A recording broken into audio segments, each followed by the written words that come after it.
Now, one thing I've heard a lot of people say is that XXXTentacion is responsible for Trippie Redd's career, and I don't think there's a better time to talk about this considering what has happened in the past few days. Now, a couple days ago, Trippie Redd went on Instagram Live and said that X stole his style. X the same type of nigga though. Fuck X too. He a bitch too. That nigga, he stole Ski Mask style. He stole my style. He just collided with his shit. Like, all these nigga bitches, bro. I don't really think this is a discussion at all because X definitely did not steal his style. But what I wanted to do was bring up another discussion I've heard a lot. And it's the fact that XXXTentacion might be responsible for Trippie Redd's career. So I thought we could talk about that. First of all, why is this even a discussion in the first place? Well, because of this song.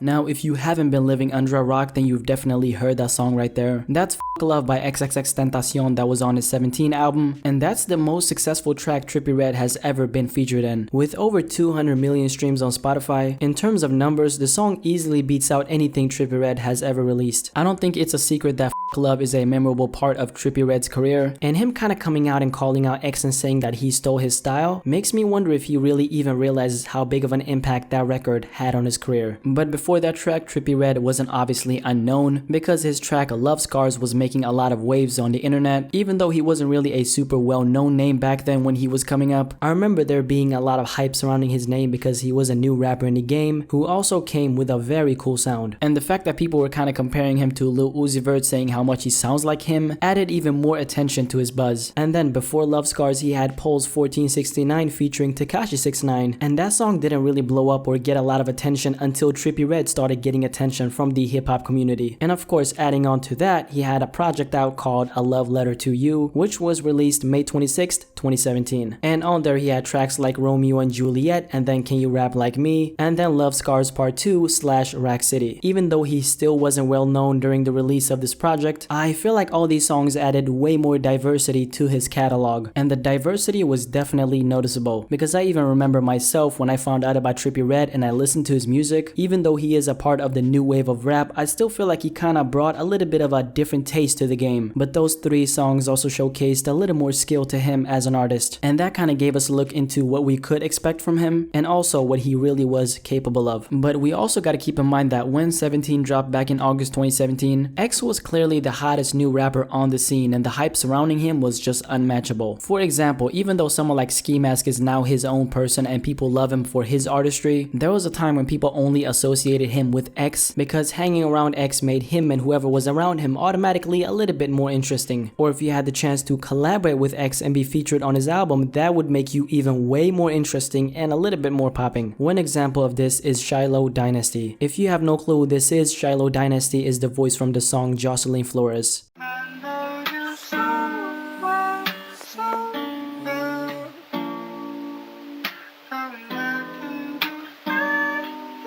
Symphony, won't you sleep?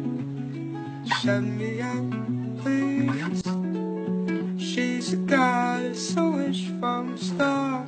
And I remember after 17 was released, everybody was trying to figure out who Shiloh Dynasty was, and that clearly had to do with the association with X and at the same time kind of the mystery surrounding this person. And of course, Shiloh is super talented and has a beautiful voice, so obviously I'm not gonna give all the credit to the association with X. Now, back in March of this year, after Trippie Redd and X had been going back and forth, X actually decided to be the bigger person and apologize to him, and this is what he said. "I was not a good person, but I've been trying my best to change myself. I got a song with this amazing artist, bro. There's an amazing artist that I made a song with, bro. And I know that this mother probably hates me for whatever reason he has, but I don't care. I'm taking this as a chance to say, bro, I love you and I love the world, bro." Damn, that was a lot of bros, but you know, let's keep going. And then Trippie Redd actually accepted the apology and said this: "I love you too, bro. Thanks for this. It takes a real man to speak on and really apologize for their actions. You are smart ass guy. Just remember, I'm always in your corner, and I also apologize for anything I've said about you. I Don't Hate You. I think it's a tricky situation when we have two artists who started off as nothing but homies. One of them is clearly the hotter one and he decided to put his own homie on his album, and then the friend he helped also becomes popping and then he turns on him. Now what do I personally think about this topic? Is X responsible for Trippie Redd's career? I'm gonna have to say no, because I don't think X is entirely responsible for Trippie Redd's career. We already know that he had songs like Pulse 1469 and Love Scars before F Love and before being associated with X. But then again, him being featured on a big record like that